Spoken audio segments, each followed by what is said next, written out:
First question, what's your best sporting achievement?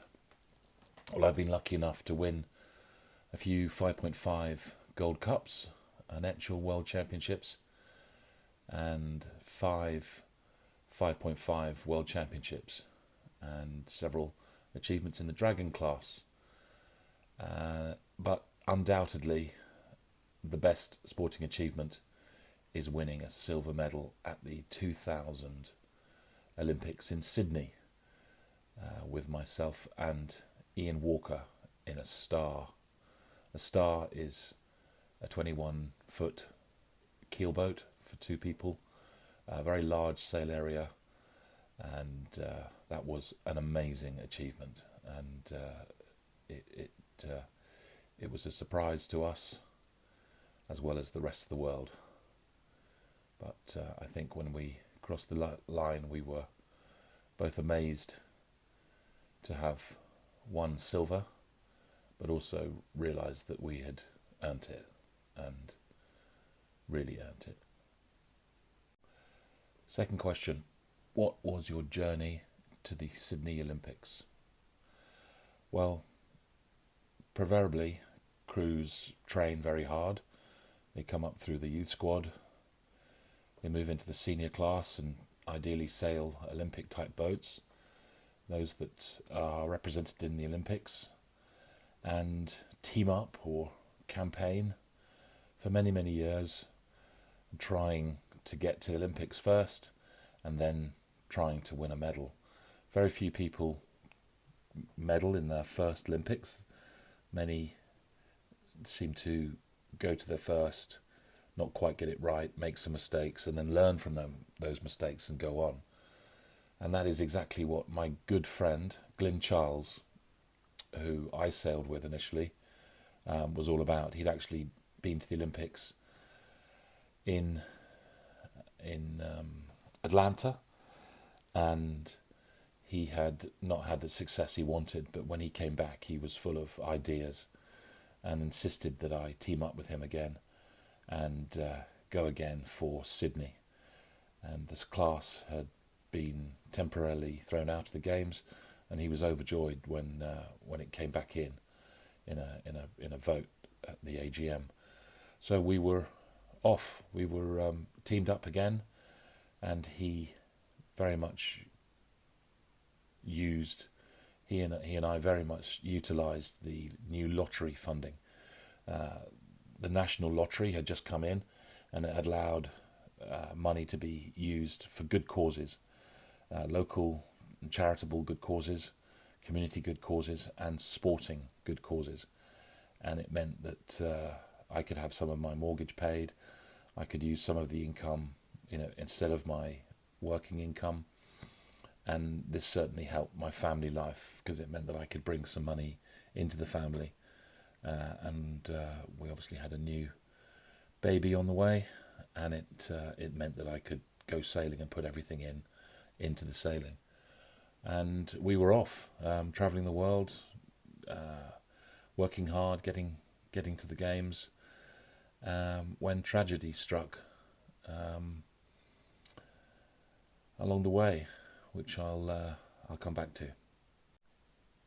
Third question, what were the most important events in your Olympic journey? Well, I guess there's a few. One, teaming up with Glyn again and going for it. Obviously, then tragically finding out that Glyn had been drowned in the Sydney to Hobart race in 1998 on the 28th of December, and the news and the understanding that Glyn wasn't coming back was devastating for everyone around him, his family. But I guess a very important event was the fact the family wanted me to carry on sailing in Glyn's name, and that was a very important move for me to know that the family wanted it, because I couldn't have done that if I didn't have fully backing from the family. And I guess the next really important thing that happened was Ian Walker. Ian Walker himself had lost his Olympic partner, who he had achieved silver in Atlanta. His name was Johnny Merricks. They sailed the 470 class, and Johnny and he were in a road accident. They were driving in a Land Rover heading up to a restaurant to celebrate success at the Melges 24 Europeans in Punta Ala, and the driver lost control of the vehicle and came off and went down a bank, and many people were injured, but Johnny Merricks lost his life that night. So Ian knew what it was like to lose a good friend and a good sailing buddy, and it seemed so obvious that Ian then offered to team up with me, not promising me any success. He just went, well, this is good to get going again and get back on the horse and carry on Glyn's dream, really. And that was incredibly emotional, which I'll cover in the next question. The fourth question: what were your emotions in that exact moment? So I guess I'm talking about when I discovered that Glyn was lost at sea. I was sleeping when I got a phone call to say that there is someone overboard.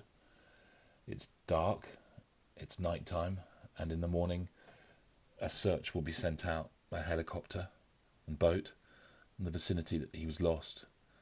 And at the time his name hadn't been mentioned, but I knew somehow that it was Glyn. And sure enough, the search went out. I searched for many hours, but the conditions were absolutely horrendous. A storm that they hadn't sailed in. Survival conditions. And 6 people lost their lives that night on the Sydney-Hobart race, and Glyn Charles was one of them. So I guess my emotions were mixed up with looking after his friends and family and his girlfriend, Annie Goodman. I'm just trying to be there, and any emotions I was feeling seemed to be second to none, very secondary to other people's emotions. And I guess got through it because I was the one making the tea and holding hands and hugging people, not really knowing that the future would be teaming up with someone else and taking Glyn's passions forward. At the time, my emotions were just very mixed up and just, I guess, supportive of those around me. The fifth question: when you started sailing with someone else, how did that make you feel? Well, initially it was really interesting because I actually respected Ian Walker immensely. He had already got a silver medal in the previous Olympics, and I know how much pain he'd gone through.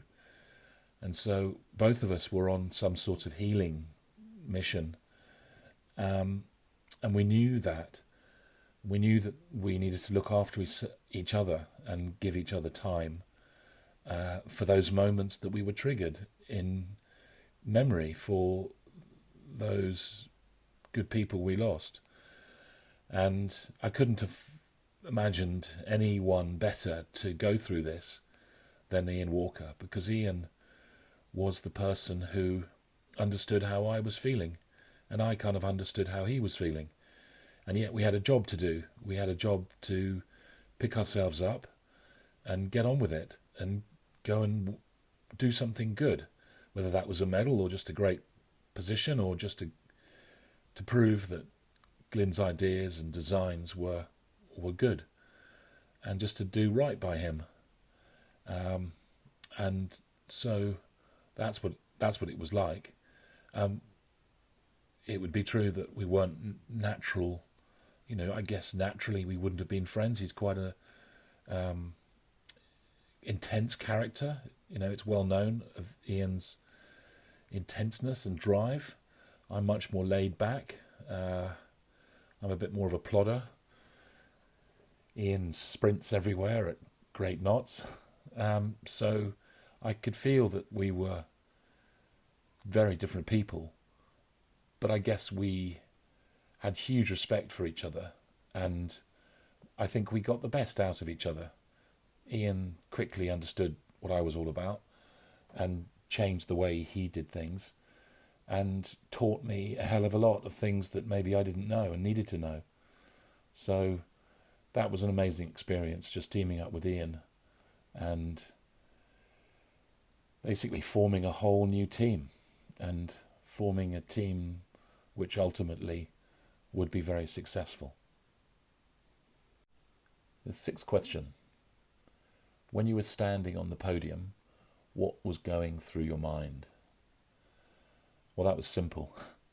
The pressure and tension and stress you feel going into the Olympics, and just the pressure from your nation, your family, your friends is immense. Even though they might say that just good luck and go and have fun, there's immense pressure that you feel, whether that's personal pressure or real pressure, but you feel it on your shoulders and round your neck.